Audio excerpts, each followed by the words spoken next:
Hey everybody, it's John Williamson with Food Rescue. I'm here with three gentlemen on the northern part of the state who we've partnered with, and they're just going to introduce themselves, and we're going to have a little roundtable discussion about Food Rescue's partnership with their organization. So we'll let you start.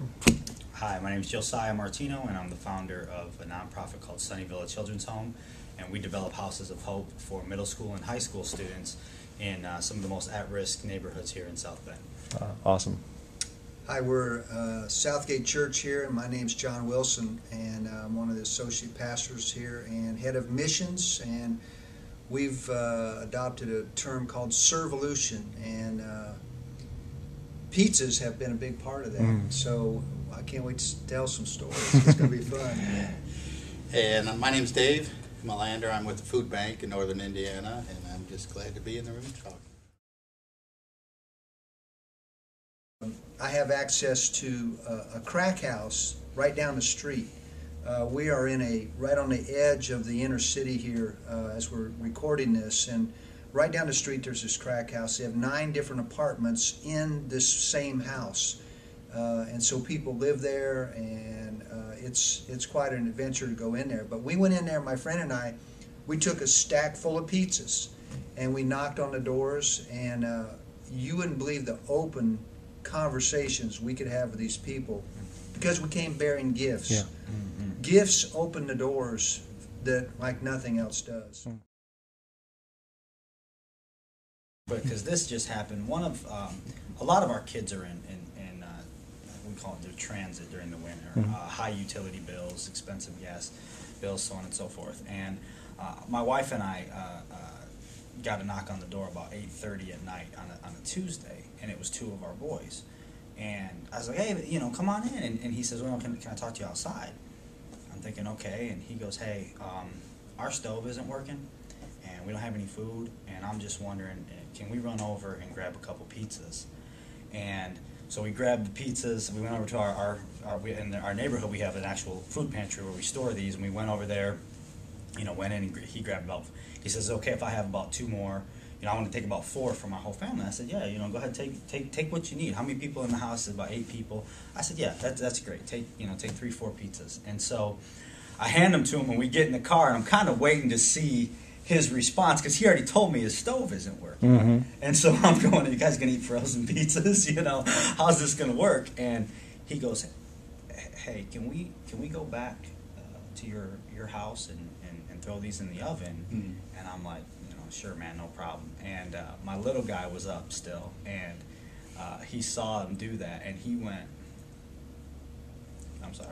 he went in his room and got a pillowcase, and he put the 4 pizzas in the pillowcase and wrapped it so the pizzas would stay warm so we could run the guy to the south side of town. And when that happened to me, stories like that make any effort, any extra work, any paperwork, any process, any driving around, $4 gas, it doesn't matter. Something like that, you can't put it. So we threw them in the red truck, and my son was a case manager at Madison Center years ago, and these are very, very poor people. They're chronic schizophrenics. They're on a real fixed income, very low, and their functioning level is very low. And so he goes up to this apartment complex where there's probably, I'd say, 30 people living in this apartment complex. They're all connected through a buzzer system. And he starts ringing the buzzers, and the intercom comes on. He says, hey, do you remember me? I'm Caleb. I was your case manager. Come down and get a free pizza. And the voice on the other one of the ladies says, oh, I love pizza, but I can't afford a pizza. He says, no, it's a free pizza. She says, oh, I'd love to have pizza, but I don't have any money. He said, free. Come down and get it. She came down. She was overjoyed. But one of the people that came down was such a blessing, unbelievable. This guy, very simple man, and he wasn't fooling. When Caleb handed him the pizza, I'm going to be gregarious here. He goes, oh, this is the best day of my life, a free pizza. And the guy was really, really moved because somebody gave him something of value that these are people, they'd get no Christmas gifts. It was sincere. It was sincere. And so it just really moved our hearts for that type of impact. It's just been an incredible blessing. One of our little girls in our House of Hope, she's a fifth grader, and she got a chance to deliver pizzas, and she came back that day, and she says, I love feeling like Santa Claus for a day. Oh, my when goodness. I open the door, or I'm sorry, when I knock on the door and somebody opens, she goes, they can't believe that I'm actually giving them a whole pizza for free. And just stories like that's enough in our Northern Indiana brutal winters to keep it going awesome. all year long.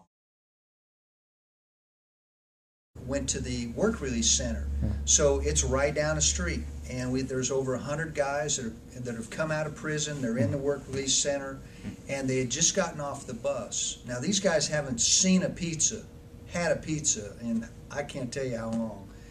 We had that day about 31 pizzas, and we yelled out, hey guys, how'd you like to have some pizzas? And they went crazy, and we started just passing these pizzas out.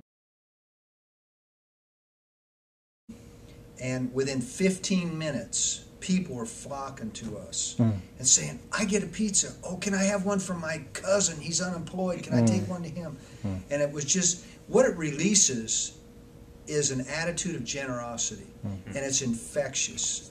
I think we've all seen that ad on TV where somebody does something nice for somebody, that insurance commercial. But the concept, they didn't invent the concept of generosity. But when a community, a group of people, a group of friends, businesses, when we start linking up, this whole thing about generosity starts changing culture, starts changing environments. We were talking the other day just real briefly about it's not the big things in life we do, it's really the small things. And when you think about picking up a free pizza, it seems like a lot of effort, but to watch a pizza go into relationships, go into tears, then turn around and actually, even with my little guy and some of our kids, be empowerment tools, we're going to change an entire culture and generation from doing this. And so to you guys at Little Caesars, I don't think words can say, but I know that we're committed to the action, and just sit back and watch, because what's happened is awesome, it's exciting, and I'm very humbled and honored to be a part of it.